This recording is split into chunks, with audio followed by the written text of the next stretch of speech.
Eagle Electronics Festival of Discount Sale. Home appliances and kitchen appliances. அனைத்தும் சென்னையிலேயே மிக குறைந்த விலையில்.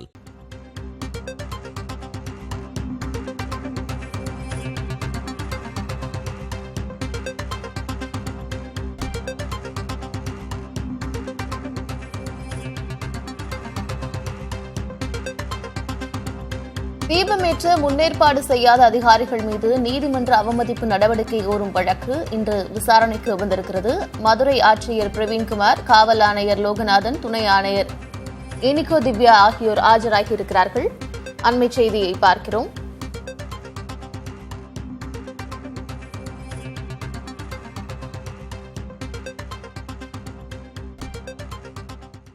தீபமேற்ற முன்னேற்பாடு செய்யாத அதிகாரிகள் மீது நடவடிக்கை கோரும் வழக்கு இன்று விசாரணைக்கு வந்திருக்கிறது. அண்மை செய்தியை பார்க்கிறோம். இந்நிலையில் மாவட்ட ஆட்சியர் பிரவீன்குமார் ஆஜராகியிருக்கிறார். காவல் ஆணையர் லோகநாதன், துணை ஆணையர் இனிகோ திவ்யன் ஆகியோர் ஆஜராகியிருக்கிறார்கள். திருப்பரங்குன்றம் தீப மலையில் தீபமேற்ற வேண்டும் என்று தனி நீதிபதி GR சுவாமிநாதன் உத்தரவிட்ட நிலையில் அங்கு அன்று தீபம் ஏற்றப்படவில்லை. இந்நிலையில் அது தொடர்பான நீதிமன்ற அவமதிப்பு வழக்கு இன்று விசாரணைக்கு வந்திருக்கிறது. இதற்காக மதுரை மாவட்ட ஆட்சியர் பிரவீன்குமார் ஆஜராகியிருக்கிறார்.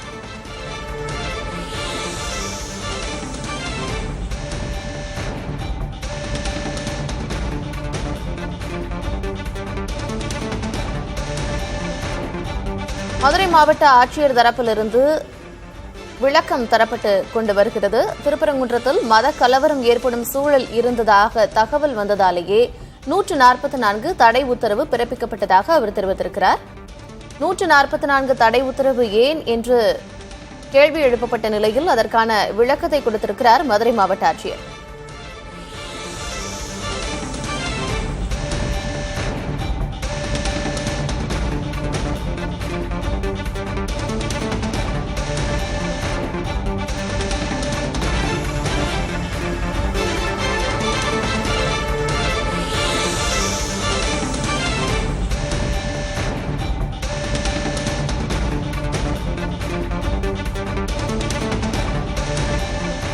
திருப்பரங்குன்றம் கோயிலில் செயல் அலுவலர் ஆகியோர் விளக்கம் தர வேண்டும் என்று உத்தரவு பிறப்பித்த நிலையில் மதுரை ஆட்சியர் விளக்கம் தந்து கொண்டிருக்கிறார். அங்கு கலவரம் ஏற்படும் சூழல் இருந்ததாலேயே 144 உத்தரவு பிறப்பித்ததாக அவர் விளக்கம் அளித்திருக்கிறார். விவரங்களோடு இணைந்திருக்கிறார் செய்தியாளர் மணிகண்ட பிரபு. திருப்பரங்குன்றம் தீப வழக்கில் நீதிமன்ற அவமதிப்பு தொடர்பான வழக்கு விசாரணைக்கு வந்திருக்கிறது. மதுரை மாவட்ட ஆட்சியர் நேரில் ஆஜராகியிருக்கிறார். வேறு யாரெல்லாம் ஆஜராகி இருக்கிறாங்க? அவர்கள் தரப்பிலிருந்து என்ன சொல்றாங்க? கார்த்திகா, திருப்பரங்குன்றம் மலை உச்சியில் உள்ள தீபத்தூணில் கார்த்திகை தீபத்தை ஏற்ற வேண்டும் என தனி நீதிபதி GR சுவாமிநாதன் பிறப்பித்த உத்தரவை நிறைவேற்றாத அதிகாரிகள் மீது தொடரப்பட்ட நீதிமன்ற அவமதிப்பு வழக்கு விசாரணை என்பது தற்போது நடைபெற்று வருகிறது. இந்த வழக்கில் சம்பந்தப்பட்ட அலுவலர்கள் மீது, உயர் அதிகாரிகள் மீது அகில இந்திய பணி விதிகள் அடிப்படையில் துறை ரீதியான ஒழுங்கு நடவடிக்கை எடுக்க வேண்டும் எனவும் வழக்கு தொடரப்பட்டிருந்தது. இந்த வழக்கிற்காக மதியம் மதுரை மாவட்ட ஆட்சியர் பிரவீன்குமார், மதுரை மாநகர காவல் ஆணையர் லோகநாதன், துணை ஆணையர் இனிகோ திவ்யன் மற்றும் கோவில் செயல் அலுவலர் யக்ன நாராயணன் உள்ளிட்ட முக்கிய அதிகாரிகள் நீதிமன்றத்தில் ஆஜராகியிருந்தார்கள். அப்போது மதுரை மாவட்ட ஆட்சியர் பிரவீன்குமார் தரப்பிலும் காவல் ஆணையர் லோகநாதன் தரப்பிலும் விரிவான பதில் மனுக்கள் என்பது நீதிபதி GR சுவாமிநாதன் முன்பு தாக்கல் செய்யப்பட்டது. அதில் மாவட்ட ஆட்சியர் தரப்பில் வைக்கப்பட்ட அந்த பதில் மனுவில் நீதிமன்றத்தை அதனுடைய உத்தரவை மீற வேண்டும் என்ற எண்ணத்தில் எதையும் நாங்கள் செய்யவில்லை. அப்போதிருந்த சூழலை கருத்தில் கொண்டே 144 தடை உத்தரவு பிறப்பிக்கப்பட்டது. சட்ட ஒழுங்கு அமைதியை கருத்தில் கொண்டே இந்த உத்தரவு தங்களால் பிறப்பிக்கப்பட்டது. தவறாக இருந்தால் நிபந்தனையற்ற மன்னிப்பு கோருவதாக மதுரை மாவட்ட ஆட்சியர் பிரவீன்குமார் தரப்பில் தெரிவிக்கப்பட்டது. அதே போல இந்த விவகாரத்தில் இந்த அமைப்புகள் சார்பில் போராட்டத்தில் ஈடுபட போவதாகவும், சட்ட ஒழுங்கு பிரச்சனை மிகப்பெரிய அளவில் பாதிக்கக்கூடும் என கிடைத்த தகவலின் அடிப்படையே ஒவ்வொரு நடவடிக்கையாக தாங்கள் எடுப்பதற்கு காரணமாக இருந்தது. மேலும் காவல்துறையினரை தவறான வார்த்தைகளில் பேசி பேரிகார்டுகளை தூக்கி பிரச்சனை செய்தார்கள். மத கலவரம் ஏற்படும் சூழல் இருந்தது. அதனால் தாங்கள் இது போன்ற நடவடிக்கையை 144 தடை உத்தரவை எடுக்க நேர்ந்தது என விரிவான விளக்கத்தை கொடுத்திருக்கிறார். இந்த நடவடிக்கைகள் தவறாக தெரிந்தால் நிபந்தனையற்ற மன்னிப்பு கோருவதாகவும் மாவட்ட ஆட்சியர் தரப்பில் தாக்கல் செய்யப்பட்ட பதில் மனுவிலும், அதே போல மதுரை காவல் ஆணையர் லோகநாதன் தரப்பிலும் இதே விவரங்கள் அடங்கிய பதில் மனுக்கள் என்பது தாக்கல் செய்யப்பட்டிருக்கிறது. குறிப்பாக இந்த நீதிமன்ற அவமதிப்பு வழக்கை முடித்து வைக்க வேண்டும் எனவும் நீதிபதி GR சுவாமிநாதனிடம் தற்போது கோரிக்கை வைக்கப்பட்டிருக்கிறது. டிசம்பர் 1ஆம் தேதி நீதிமன்றம் பிறப்பித்த இந்த உத்தரவு 3ஆம் தேதி நூற்றுக்கணக்கானவர்கள் குவிவதற்கு காரணமாக இருந்ததாகவும் அவர்களுடைய பதில் மனுவில் தெரிவிக்கப்பட்டிருக்கிறது. அதே போல 1000 1500 பேர் வரை மலை மேல் ஏறி பிரச்சனை செய்யக்கூடிய சூழல் என்பதும் அங்கு உருவாக காரணமாக இருந்தது என்கிற ரீதியில் தற்போது பதில் மனுக்களை மதுரை மாவட்ட ஆட்சியர் தரப்பிலும் அதே போல காவல் ஆணையர் தரப்பிலும் நீதிபதி GR சுவாமிநாதன் முன்பு வைக்கப்பட்டிருக்கிறது. கார்த்திகா, மணிகண்ட பிரபு, தொடர்ந்து இவர்கள் தரப்பில் இருக்கக்கூடிய விளக்கத்தை அளித்திருக்கிறார்கள். நீதிமன்றம் என்ன சொல்கிறது? நீதிபதி GR சுவாமிநாதன் இதற்கு ஏதாவது கருத்து தெரிவிச்சிருக்கிறாரா? ஏற்கனவே இந்த வழக்குகள் விசாரணையின் போது நீதிபதி GR சுவாமிநாதன் அதிகாரிகள் சட்டம் ஒழுங்கு பிரச்சனையை காரணம் காட்டக்கூடாது என்ற ரீதியில் தான் தனது கருத்தை தெரிவித்திருந்தார்.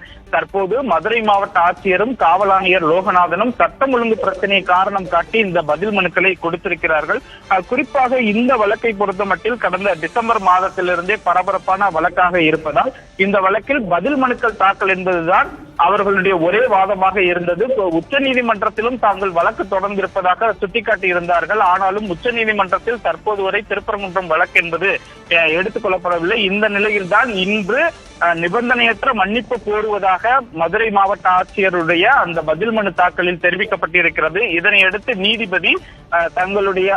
நீதிபதி இந்த முடிவுகளை பதில் மனுக்களை பரிசீலித்து இன்னும் சற்று நேரத்தில் உரிய உத்தரவுகளை, அதாவது இந்த நீதிமன்ற அவமதிப்பு வழக்கில் 4 அதிகாரிகள் மீதும் உரிய உத்தரவு நடவடிக்கை எடுப்பதற்கான உரிய உத்தரவை பிறப்பிக்க இருக்கிறார். கார்த்திகா, இந்த நீதிமன்ற அவமதிப்பு வழக்கை முடித்து வைக்க வேண்டும் அப்படின்னு நிபந்தனையற்ற மன்னிப்பும் கோரியிருக்கிறார் மாவட்ட ஆட்சியர். இந்நிலையில் இந்த நீதிமன்றத்தில் இந்த வழக்கு கடந்து வந்த பாதை அப்படிங்கிறது என்ன? குறிப்பாக கார்த்திகை திருநாள் கடந்த ஆண்டு டிசம்பர் 3ஆம் தேதி கார்த்திகை தீப திருவிழா கொண்டாடப்பட்டது. அதற்கு முன்பாக இந்த வழக்கு மனுதாரர் ராம ரவிக்குமார் என்பவரால் நீதிமன்றத்தில் வழக்கு தாக்கல் செய்யப்பட்டது. அதில் திருப்பரங்குன்றம் மலை உச்சியில் வழக்கமான இடத்தில் ஏற்படுத்தக்கூடிய இடத்தை விட்டு மலை உச்சியில் பாரம்பரியமாக தீபமேற்றும் இருக்கக்கூடிய தீப தூணில் தான் தீபம் ஏற்ற வேண்டும், அதற்கு அதிகாரிகளுக்கு உத்தரவிட வேண்டும் என நீதிமன்றத்தை ராம ரவிக்குமார் நாடியிருந்தார். அந்த வழக்கில் தான் தனி நீதிபதி GR சுவாமிநாதன் டிசம்பர் 1ஆம் தேதி திருப்பரங்குன்றம் மலை உச்சியில் உள்ள பழமையான தீபத்தூணில் தீபம் ஏற்ற வேண்டும் என உத்தரவிட்டிருந்தார். அந்த உத்தரவு அதிகாரிகளால் நிறைவேற்றப்படவில்லை. குறிப்பாக 2ஆம் தேதி அதற்கான ஏற்பாடுகள் எதுவும் செய்யப்படவில்லை. டிசம்பர் 3ஆம் தேதி கார்த்திகை தீப திருவிழா அன்றும் மலை உச்சியில் உள்ள தீபத்தூணில் தீபம் ஏற்றப்படவில்லை. இதனை அடுத்துதான் அன்று மாலையே மனுதாரரால் நீதிமன்ற அவமதிப்பு வழக்கு மதுரை மாவட்ட ஆட்சியர் பிரவீன்குமார் மீதும் அதே போல காவல் ஆணையர் லோகநாதன் மீதும் அதிகாரிகள் மீதும் தாக்கல் செய்யப்பட்டது. உடனே வழக்கை விசாரித்த நீதிபதி GR சுவாமிநாதன் CRPF வீரர்களுடன் உடனடியாக மலைக்கு சென்று மனுதாரர் தீபமேற்ற உத்தரவிட்டிருந்தார். இதற்கு மதுரை மாநகர காவல்துறையினர் தடை ஏற்படுத்தி மலைக்கு செல்ல அனுமதி மறுத்தனர். அடுத்த நாள் இந்த வழக்கு விசாரணைக்கு வந்தது. அப்போது உடனடியாக மதுரை மாவட்ட ஆட்சியரும் காவல் ஆணையரும் 5 நிமிடத்தில் ஆஜராக நீதிபதி GR சுவாமிநாதன் உத்தரவிட்டிருந்தார். இப்படியாக கடந்த சில மாதங்களாகவே இந்த வழக்கு என்பது மதுரை மாவட்டத்தில் திருப்பரங்குன்றம் வழக்கு மிக பரபரப்பான ஒரு வழக்காக இருந்த சூழலில் இது குறித்து பல அரசியல் விவாதங்களும் எழுந்தது. நீதிபதிக்கு எதிராக அரசியல் கட்சியினரும் பல கருத்துக்களை முன்வைத்திருந்தார்கள். இந்த வழக்கின் அடிப்படையில் தான் கடந்த ஜனவரி 9ஆம் தேதி இந்த திருப்பரங்குன்றம் வழக்கு என்பது விசாரணைக்கு வந்தது. அப்போது காணொலி காட்சி வாயிலாக தமிழக தலைமை செயலாளர் அதே போல சட்டம் ஒழுங்கு ADGP டேவிட்சன் தேவாசீர்வாதன் உள்ளிட்டோர் ஆஜராகி தங்கள் தரப்பு விளக்கங்களை அளித்திருந்தார்கள். அதிலும் கூட சட்டம் ஒழுங்கு காரணமாகத்தான் நீதிமன்ற உத்தரவை நிறைவேற்ற முடியவில்லை, நீதிபதியின் உத்தரவை நிறைவேற்றக்கூடாது என்பதற்காக அல்ல என்றெல்லாம் விரிவான விளக்கம் கொடுத்திருந்தார்கள். அதன் அடிப்படையில் இன்றைக்கு பிப்ரவரி 2ஆம் தேதி இந்த வழக்கு என்பது விசாரணைக்கு வந்து இந்த வழக்கில் தற்போது காவல் ஆணையர் அதே போல நீதிமன்றம் தரப்பிலும் தற்போது வாதங்கள் எடுத்து வைக்கப்பட்டுக் கொண்டிருக்கிறது. அதே போல தற்போது கூட மிக முக்கியமாக அரசு தரப்பு சில கருத்துக்களை வைத்திருக்கிறார்கள். அதில் நீதிமன்ற உத்தரவை நிறைவேற்றக்கூடாது என்பதோ மதிக்கக்கூடாது என்பதோ எங்களுடைய நோக்கமல்ல. நீதிமன்ற அவமதிப்பு வழக்கை முடித்து வைக்க வேண்டும். நீதிபதி கோரும் அனைத்து பதில்களும் பதில் மனுவில் பிரமாண பத்திரத்தையும் தாக்கல் செய்ய நாங்கள் தயாராக இருக்கிறோம் என அரசு தரப்பு சொல்லியிருந்தது. அதற்கு நீதிபதி தற்போது ஒரு கருத்தை தெரிவித்திருக்கிறார். ஜேரவன் எனக்கு பிடித்த ஆர்டிக்கல், அந்த ஆர்டிக்கலில் திருப்பரங்குன்றம் மலை மேலே அனுமதிக்க இயலாது, அதனால் வரும் பிரச்சனைகளை எதிர்கொள்கிறோம் என காவல்துறையினர் சொன்னதாக அதில் குறிப்பிட்டிருந்தார்கள் என நீதிபதி கேட்டிருக்கிறார். அப்போது அரசு தரப்பு எந்த அலுவலரும் அது போன்ற வார்த்தையை சொல்ல துணிய மாட்டார்கள், அவ்வாறு சொல்லி இருந்தால் அவர்கள் அதனால் வரும் பிரச்சனைகளை எதிர்கொள்ளட்டும் என அரசு தரப்பு தெரிவித்திருக்கிறது. ஒருவேளை அந்த அலுவலர் அவர் சொன்னது உண்மையெனில் அவர் வெளிப்படையாக மன்னிப்பு கோரட்டும் என அரசு தரப்பு தற்போது நீதிபதிக்கு அளிக்கக்கூடிய பதில்களில் ஒவ்வொன்றாக சொல்லி வருகிறார்கள். மதுரை மாவட்ட ஆட்சியர் பிரவீன்குமாரும் அதே போல காவல் ஆணையரும் ஒரு கிட்டத்தட்ட 30 பக்கங்களுக்கு மேலான விரிவான பதில் மனுவை தாக்கல் செய்திருக்கிறார்கள். ஒவ்வொரு பக்கத்தையும் அரசு வழக்கறிஞர்கள் படித்து நீதிபதிக்கு எடுத்துரைத்து வருகிறார்கள். அதன் அடிப்படையில் தற்போது தனி நீதிபதி GR சுவாமிநாதனும் பல்வேறு கேள்விகளை எழுப்பி வருகிறார். கார்த்திகா,